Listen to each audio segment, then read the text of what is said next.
السلام علیکم جی. ایک تو ایسی انویسٹمنٹ ہوتی ہے جو کہ لوگ کرتے ہیں اور وہ انویسٹمنٹ لوگوں کی پار لگ جاتی ہے اور اس میں اچھا پروفٹ نکل آتا ہے. اور بہت ساری ایسی انویسٹمنٹس ہوتی ہیں جب لوگ کرتے ہیں یا ہم کرتے ہیں تو وہ جو ہے وہ اسٹک ہو جاتی ہیں، اور کچھ ایسی ہیں جو کہ لاس کے اندر چلی جاتی ہیں. جو لاس میں چلی جاتی ہیں، ختم ہو جاتی ہیں، وہ تو ایک الگ سین جس میں پروفٹ آ جاتا ہے، اس کی خوشی ایک الگ. لیکن جو اسٹک ہو جاتی ہیں نا، وہ مطلب وہ نہیں ہوتی، وہ ہڈی ادھر پھنس جاتی ہے، نہ اوپر جانے جوگی نہ نیچے جانے جوگی. تو اس طرح ریئل اسٹیٹ کی جو مارکیٹ پرانی تھی اس کے اندر بہت سارے لوگوں نے فائلیں خریدیں، اتنی فائلیں خریدی گئیں بغیر سوچے سمجھے. کسی نے کسی سوسائٹی کی خرید لی، کسی نے کسی سوسائٹی کی خرید لی.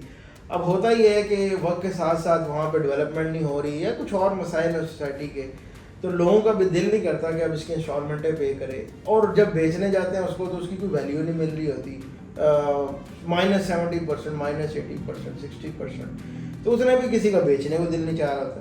تو اس سارے اسنا میں ایک بندہ آپ کا جو ہے نا وہ مسیحا بن کے فیس بک کے اوپر اٹھتا ہے اور وہ ایک ایڈ چلاتا ہے کہ بھائی یہ فائلیں جو ہیں یہ ہم سے مطلب ہمیں دے دیں، ہم آپ کو اس کی پوری قیمت دیں گے. اب آپ ایڈ دیکھ کے اس کے پاس چلے تو جاتے ہیں، لیکن اس کی قیمت کیا ہوتی ہے کہ اس کا کوئی پروجیکٹ ہوتا ہے کسی بھی سوسائٹی میں، XYZ سوسائٹی کے اندر، اور وہ پروجیکٹ اس سے بک نہیں رہا ہوتا. آپ کی فائلیں آپ سے نہیں بک رہی، وہ پروجیکٹ اس سے نہیں بک رہا.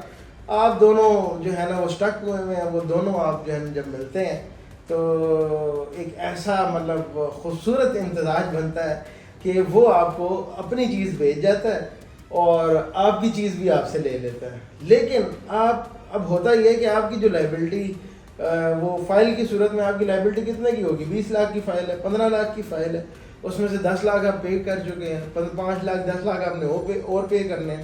تو ہوتا یہ ہے کہ وہ جو لائبلٹی آپ کی 5-10 لاکھ روپے کی تھی وہ ختم ہو جاتی ہے ایک چیز. لیکن اب آپ کے اوپر لائبلٹی پورے اپارٹمنٹ کی آ جاتی ہے یا پوری کسی شاپ کی آ جاتی ہے.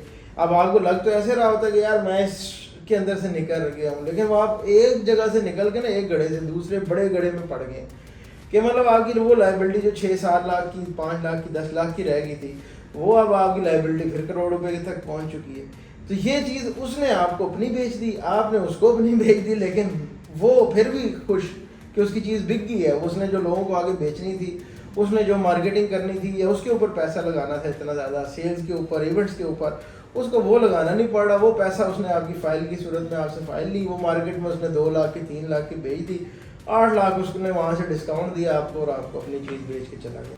تو یہ اس وقت مارکیٹ کے اندر ہو رہا ہے. تو میں آپ کو کہتا ہوں کہ چلو آپ نے کوئی فائل خرید لی ہے اور اب وہ ڈیڈ ہو چکی ہے، تو یار اگر آپ کے پاس کوئی آپ کی اس طرح کی انویسٹمنٹ جو کہ اسٹک ہوئی ہوئی ہے تو آپ ویٹ کر لیں، بجائے اس کے کہ مارکیٹ کے اندر کسی جگہ پہ، ایسی جگہ پہ اپنے پیسے اور پھنسائیں جہاں پہ آپ کو وہ چیز اگلے 5 سال میں، 10 سال میں مل بھی جاتی ہے تو وہ پھر آپ کو بیچنے میں مشکل ہوگی یا اس کو آپ کو کوئی ایسی رینٹل ویلیو نہیں آئے گی.